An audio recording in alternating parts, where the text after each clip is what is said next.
To process a mediated payment, firstly you log into the transaction management system.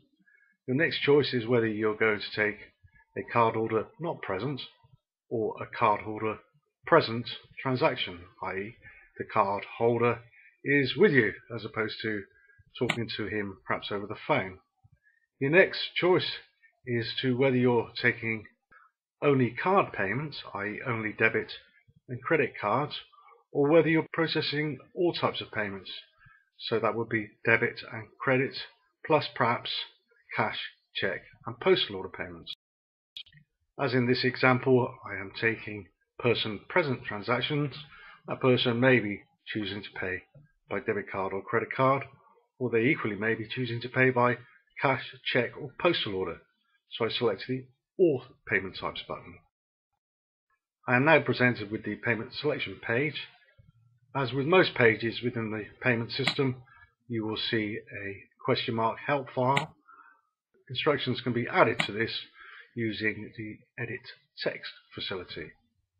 I now select my payment type from the drop-down menu. Here I select a mortgage payment and I select the Continue button. The form displayed here has been set up in the fund management system, which you can see in one of the other demos, and here it's asking me for two types of validation.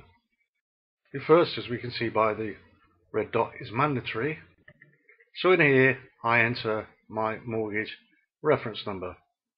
The second field is optional, which in this instance, if no details are entered into the second validatory field, the user's name and address or amount outstanding will therefore not be shown.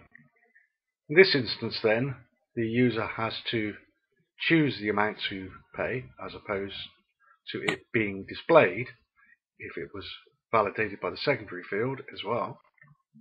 And now I can add another invoice payment if I wish. It takes me back to the payment selection page. Here I select council tax. As we can see, this page has an example of a council tax bill to enable the user to find their validating information. Equally though, that information could be added to one of the help files.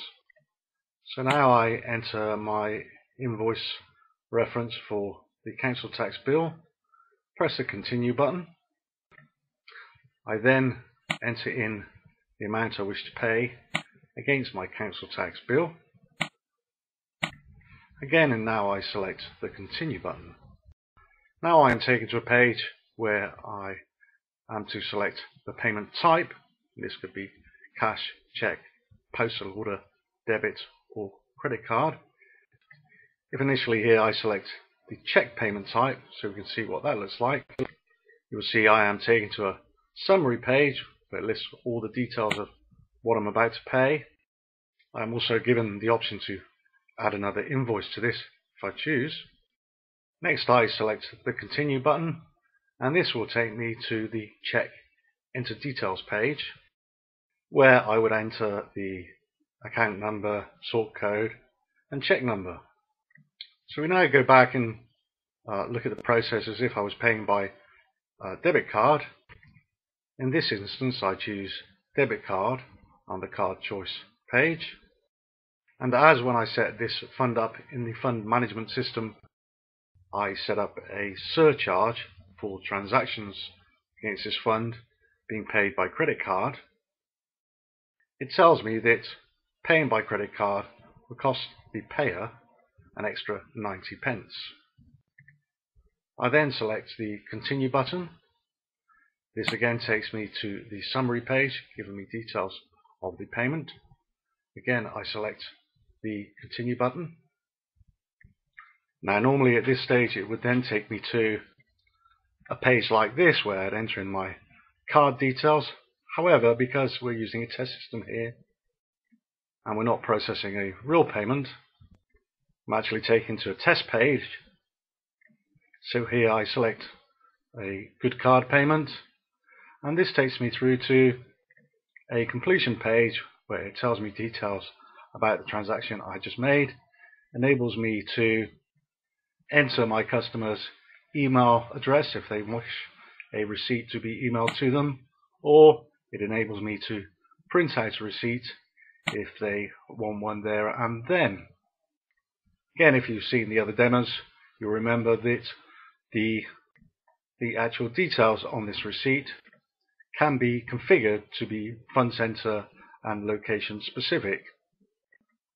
Closing the receipt page and going back to the confirmation page, there is a feedback link at the bottom of the page where customers can, if they choose, leave a comment and rate the site.